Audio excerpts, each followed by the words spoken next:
A few things I would take away. I mean, it's very easy because of the complexity of the system to not do the simple things like look at the data about what it tells you about what's going on, which I think has been a message from a number of the sessions that we've got. And certainly if you looked to the media, you'd go down a different route in terms of what's going on with our emergency care system. And I think there's also within that starting to challenge our own assumptions.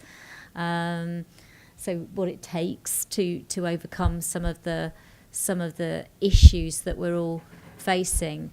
I'm always struck that when you do an exercise like we've needed to do over the last few months, asking people across London to develop plans, and you look at all of the different plans, and indeed as you go through the winter, different parts of a system like London will experience different problems, but there isn't a part of the system that hasn't solved that problem. And that indeed was the outcome when we looked at the London clinical standards. It was interesting when the audit for that was undertaken. Every trust was meeting some of them. No trust was meeting all of them. But every one of the standards was being met. So the answer to the problems that we all face is in this room. So I think that there's quite power. I had to think about, there was a question over there, what was the one thing to concentrate on? And I would say 7-day working.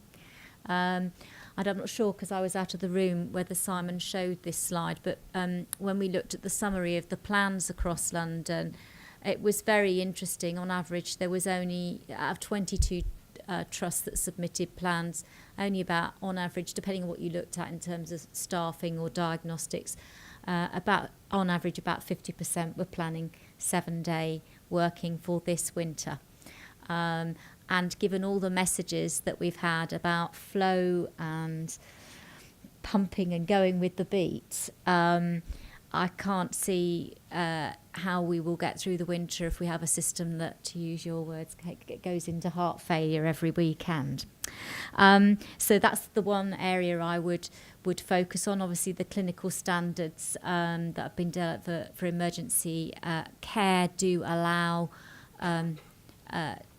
describe how that can happen, but we also need to go beyond that. We need to think about how we're going to develop similar standards for out of hospital. So I'll leave it there. Thank you to everybody. Thank you for people who've chaired, and thank you to the panel. And I wish you a safe journey home, and you can warm up in the lovely sunshine out there if it's been a bit fresh in here for you. Thank you.